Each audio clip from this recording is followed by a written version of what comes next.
The City of Ohio State podcast takes a deep dive into the support services that keep OSU's Columbus campus running 24/7. Hear from industry experts in facilities, construction, real estate, public safety, transportation, and more. The City of Ohio State podcast is brought to you by the Office of Administration and Planning.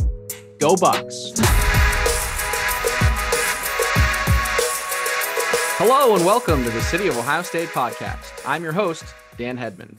Fall semester is humming along, and with that comes Ohio State football. The Buckeyes host more than 100,000 fans and visitors during home games, and that game day experience is supported heavily by the Office of Administration and Planning. Today, we'll welcome 5 guests representing athletics, public safety, facilities, environmental safety, and transportation to pull the curtain back on how game days come together. First up is Erica Hoon, Associate Athletic Director for Event Management. Erica, thanks for being with us. Thanks for having me. Of course.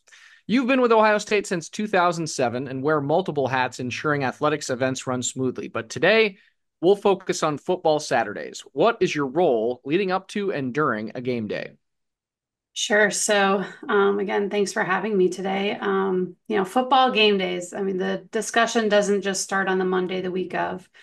We start having conversations about the season as soon as the previous season ends.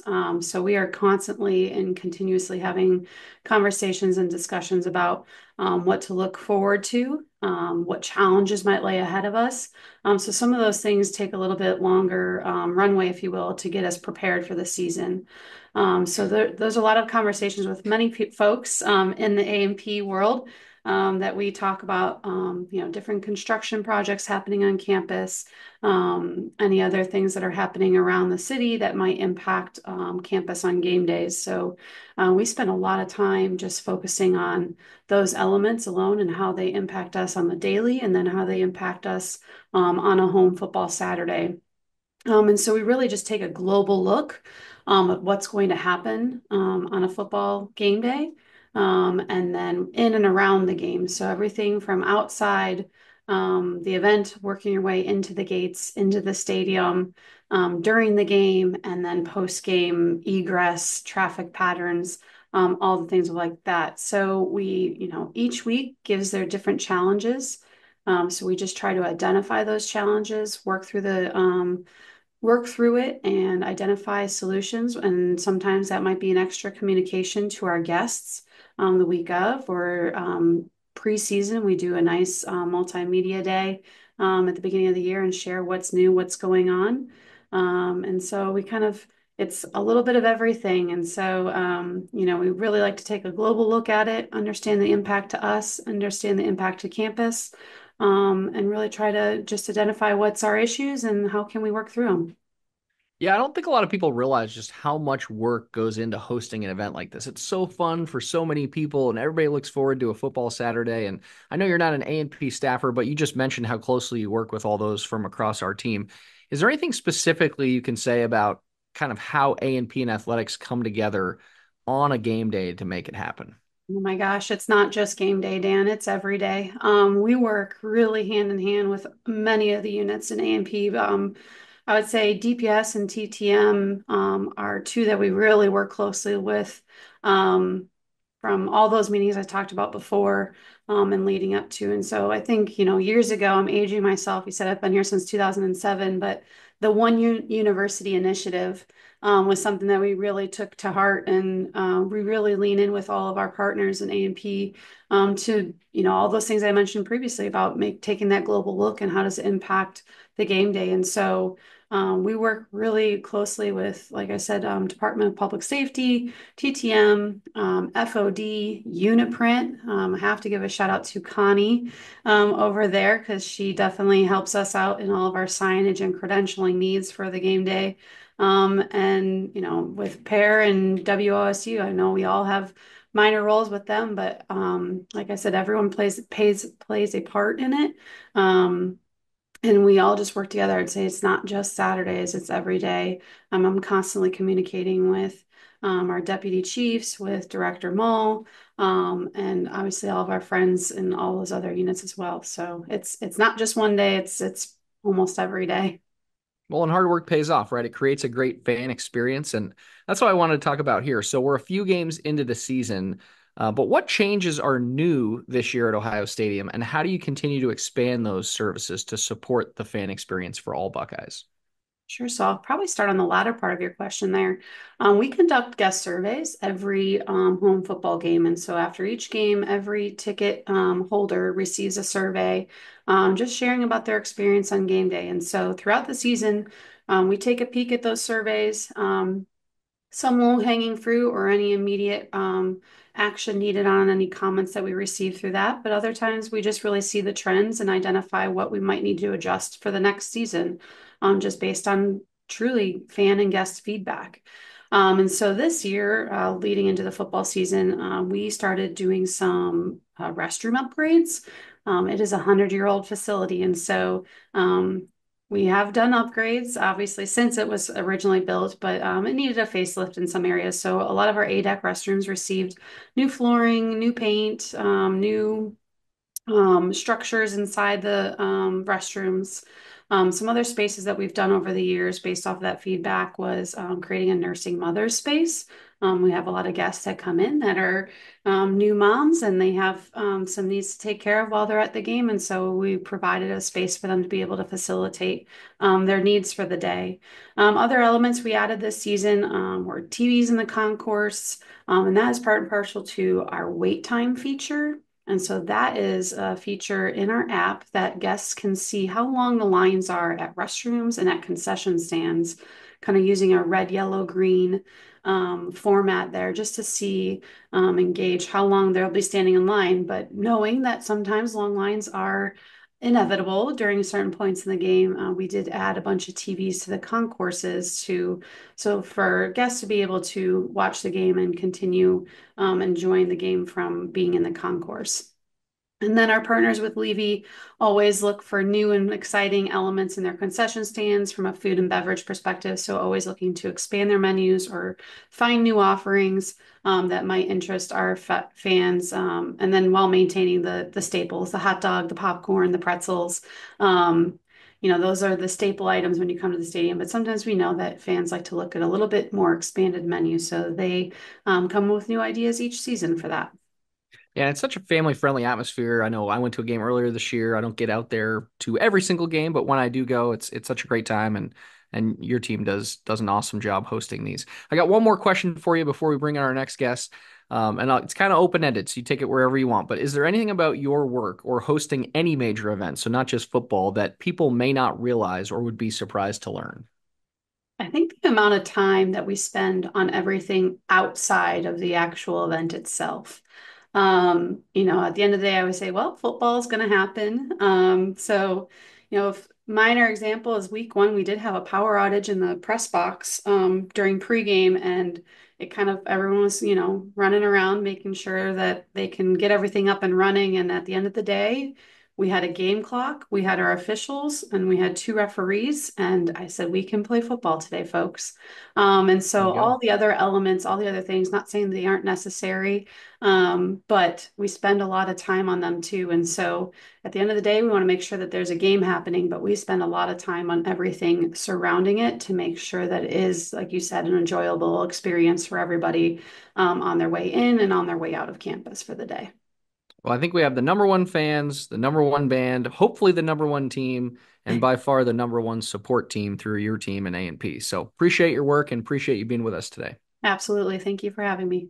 We'll bring in Eric Whiteside now. He is one of the Ohio State University Police Division's deputy chiefs and plays a major role in game day safety. Deputy Chief Whiteside, I know you can't discuss staffing levels in detail, but can you give us a broad overview of how many officers and security personnel are on hand and the time it takes to plan for a safe game day experience?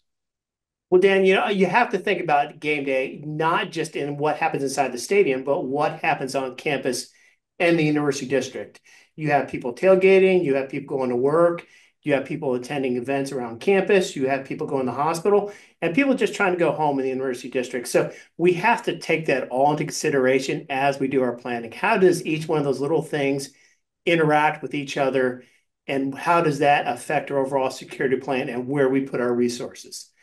It's So the amount of planning and detail that goes into that, it's a continuous process. So once the last game of the season ends, we're going back, we're looking at what worked, went well, what could we have done differently, and what could we do better. And that's a lot of that planning is going to go on with our representatives from the Columbus Police, the Ohio State Highway Patrol, Franklin County Sheriff Department, Columbus Fire, and a whole variety of local partners and federal agencies as well.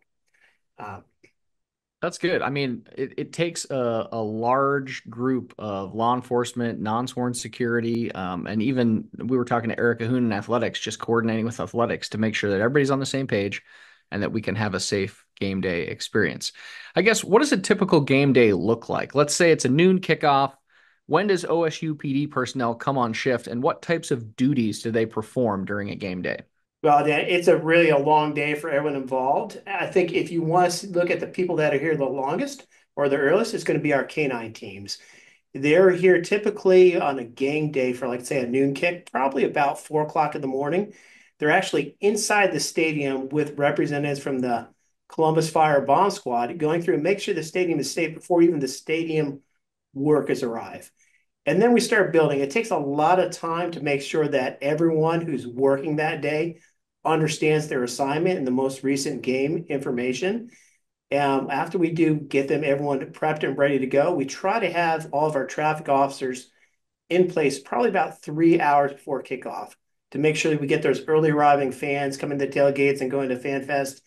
And then by 10 o'clock, all of our officers are actually inside the stadium on their gates, on their assignments, and ready to go before even the bulk of the fans really start arriving on campus.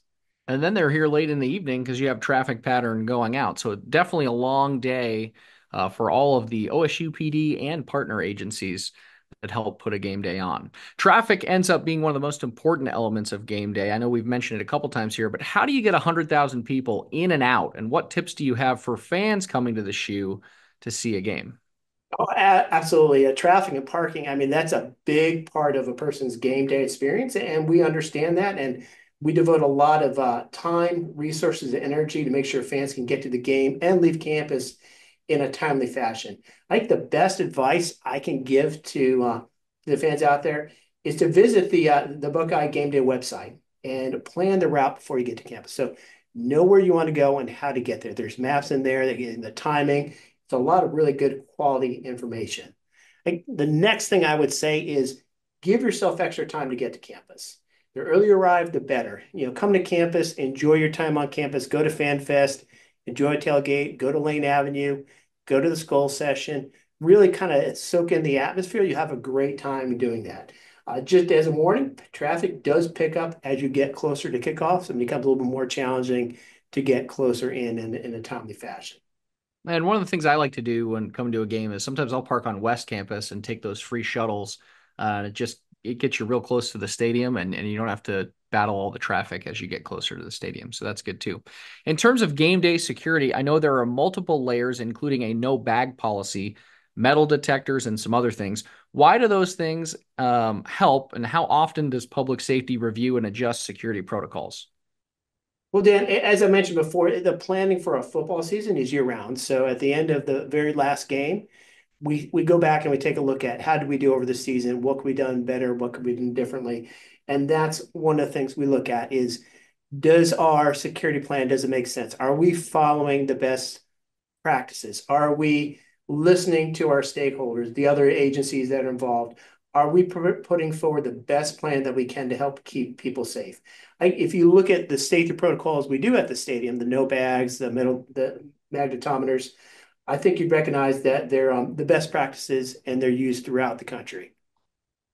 Yeah, that's good. And I appreciate the fact that you're never, resting on your laurels, right? You're always trying to gain additional security measures, looking at what NFL stadiums are doing, talking to other agencies. I think that should make fans feel really good about bringing their family to campus for a game. Drones have become so common now, but can also be a safety risk when flown over crowds. So how does Ohio State combat this? And specifically, what does OSU PD do? Well, right off the bat, I think it's important for anyone listening to know that you can't fly a drone on campus without the permission of the university. So if you don't have permission, that's a non-starter. Second, there on game day, there's something called a temporary flight restriction in the airspace around the stadium. Basically, that bans any airplanes, helicopters, and drones from being flying in the proximity of the stadium. If you ignore that temporary flight restriction, it poses a risk to everyone's safety, and not only that, it can lead to some legal consequences. So we do have a drone detection system on campus. So anytime a drone goes up, yeah, it will notify us right away. It will tell us where the operator is, and we will send a team of officers to that location to meet the operator to have them put the drone down and then take any enforcement actions that we need to. Very interesting. Okay, I got one last question for you before we bring on our next guest. But if you watch college football, you'll see every coach typically has an officer assigned for protection during game days. How does OSU PD support Ohio State football from the sidelines to the walk into the stadium or even traveling on the road? But I would say that Coach Day is a very popular Buckeye, and I think our role is to help make sure that he can accomplish everything that he needs to on a game day in a safe manner. So they're there to help kind of make sure that he can move about in uh, uninhibited. And if there's times when he needs to interact with the public, they're just to make sure that he could do so in a safe manner. And that includes everywhere he goes on game day.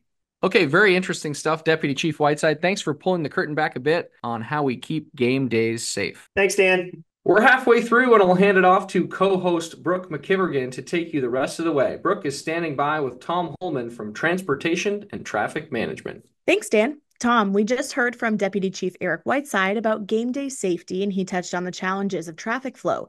So what types of things does TTM do to support fans coming and going from game days? So TTM supports athletics and public safety with traffic management. And our crews deploy equipment used for directions and traffic patterns, such as cones, barricades, signs, digital message boards, and even portable light towers for games that may end in the dark. And then also TTM operates several shuttle options on game days. And we all know that parking for any major event can be stressful. So, is it best to park close to the stadium, or what other options are available for fans who aren't as familiar with a Saturday on campus? Well, both options are available. A day of game parking map is available on the Department of Athletics Game Day Guide, and it's also available on Campus Park's website. For fans that choose not to drive into Central Campus, plenty of parking options are available in the West Campus parking lots. TTM operates a complimentary shuttle that runs from the Mount Hall Loop over to Coffee Road Park near the edge of the Woody Hayes Bridge, and from there it's just a short walk across the bridge to the stadium. That shuttle runs 6 hours before kickoff, runs continuously throughout the game until 1 hour after the end of the game. If fans are looking for disability parking, they should head to the lots north of St. John Arena along Lane Avenue. There's a wheelchair accessible shuttle that we run that will transport fans from that lot, picks up near the ROTC building, and then takes them down to Gate 22 on the east side of Ohio Stadium. And just like the West Campus shuttle, it runs 6 hours before the game, continuously through the game until 1 hour after the end of the game. Great. And you also manage the scooter vendors and the rideshare program relationship. So, how do either or both of those services change on game day? Sure. For scooters, there's a no ride zone surrounding the stadium, and that includes the east and west stadium lots and the area to the south of the stadium. Each of the scooter vendors has designated parking zones located within their respective apps so that riders can see where the preferred parking is for those. In addition to that, there's a scooter parking zone at the RPAC, the tennis courts on the south end of the stadium. And that area opens 4 hours before kickoff and closes 1 hour after the end of the game. And then, of course, we just remind folks that do use scooters on game day to slow down and use caution in the heavy pedestrian areas. As far as rideshare goes, there's no changes to the program that we operate with Lyft, but we would mention that heavy demand may increase the wait times, and then pricing is impacted by time, traffic, and driver availability. So just be aware of those things. And of course, follow the safety tips that we have online. So follow your ride on the app, ask the driver who they're picking up, and confirm the vehicle that's picking you up matches your reservation. Absolutely important stuff. A lot of hard work goes into making sure people get to where they need to be safely. Tom, thank you so much for being with us. We'll now shift our focus inside the stadium to spotlight a program that helps the Scarlet and Gray go green. For that, we welcome Mary Lechieski. Hey, good morning, Brooke. Good morning. Thanks for being with us. Absolutely. Thanks for having us on. Yeah, so Facilities Operations and Development partners with athletics to ensure Ohio Stadium is a zero waste facility. So, can you tell our listeners what that means and why it's so important? Absolutely. So, our Zero Waste Initiative, which was started in 2011 at the stadium, aims to divert 90% or more of the waste generated at the stadium away from landfills through recycling, composting, waste prevention, and reuse. So, each game day, between 10 and 14 tons of material is generated just inside the stadium. And so the university aims to keep as much of that as possible out of the landfill. The work at Ohio Stadium supports the university-wide resource stewardship goals, which outlines the way that we can reduce our environmental footprint. That's a ton of waste. So, what types of operational changes support a zero waste game day? So we focus on a few different things. One is clear signage, convenient recycling and composting stations, and educating fans at every opportunity we can. So first things first, we look at our products. So examine what food and beverage products we bring onto our campus so we can divert as much of that when the fans are gone. We also collaborate with vendors and food service providers to ensure that their products are recyclable or compostable, and making it easier for fans to participate in zero waste. A good example is your nacho tray, which used to be plastic and then was covered in nacho cheese when a fan was done with it, but now it's compostable. So now the fan can just take that tray and put it in the composting. That's great. And how do students or other volunteers support this work? The Zero Waste Stadium project would not be possible without the participation of two groups of really important students who play integral roles on game days. So first, we have high school students. We work with a group called Lifesavers who serve as zero waste educators. They engage with fans and teach them how to dispose of their waste properly. Throughout the football season, when they come to campus, they learn the basic principles of environmental sustainability, and they also gain exposure to higher education in Ohio State. And then after the season, they receive an educational stipend. We also work with about 10 Ohio State student interns, and they do similar work, but it's a little bit more in depth. They engage with the vendors and to make sure that they know how to compost and recycle their items. Volunteers then assist fans in sorting their waste correctly, while also being our eyes and ears throughout the stadium to make sure everything is running smoothly. And I know this isn't your main focus area, but after the game ends and the stadium lights dim, the work is not over. So who cleans up all the trash left behind in the stands, and what does that process look like? Well, I can tell you it is a big process, and there's a lot of stakeholders who contribute to the after the game cleanup. First and foremost, the vendors and food service providers who are positioned throughout the stadium. We also, of course, have our volunteer groups, and then the stadium staff who are coordinated by amazing individuals like Jason Browning and Mike Smith. They play key roles in this process. But about 50% of the materials generated on game day are actually left in the stands after the fans leave. So the morning after the game and our OTC, they walk each bleacher row and they pick up the materials left in the seating areas and they sort out recycling from composting. Staff then walk through with leaf blowers and make sure there's no little pieces of debris that are missed. And our OTC then works with stadium staff and an external vendor to transport the material from the stadium to Ohio Department of Rehabilitation and Corrections in London, Ohio, where the material is meticulously hand sorted. And then, of course, outside the stadium, which I know isn't what our focus is today, I just have to give a shout out to, the landscape crews and the recycling and refuse crews who manage all the cleanup after the tailgate areas. That is a ton of work and a lot of people who work on making sure game day goes without a hitch. So thank you so much, Mary. I'll let Dan know to think twice next time before he leaves his nacho tray on the ground. Thanks, Brooke. Last but not least, we welcome in Tom Novotny with Environmental Health and Safety. Tom, thanks so much for being here. Thanks for having me. Tom, your team is on hand during home football games to support public safety through air monitoring. This is all really interesting. So can you explain what this is and why it's done?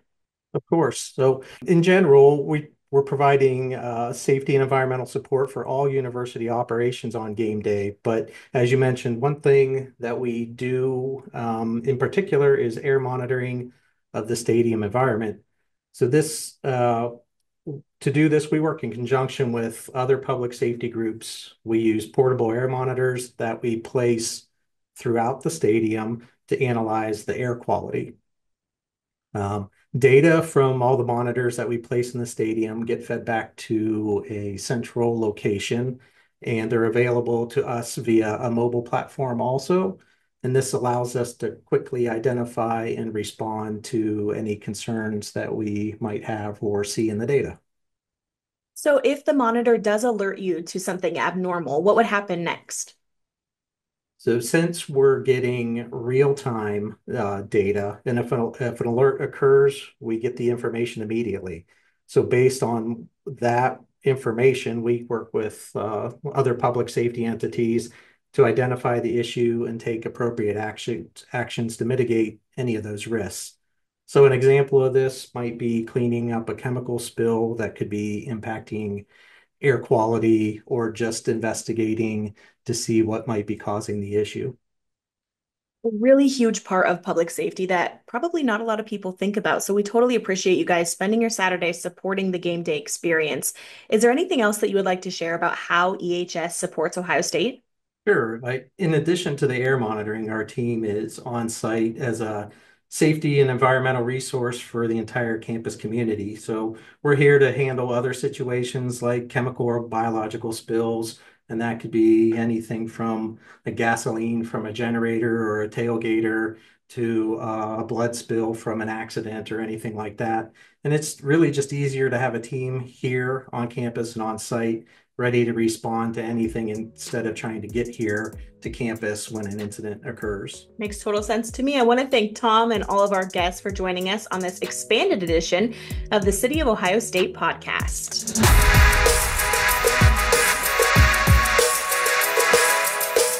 The City of Ohio State podcast is brought to you by the Office of Administration and Planning. For Dan Hedman, I'm Brooke McKivergan. Until next time, be kind and go Bucks.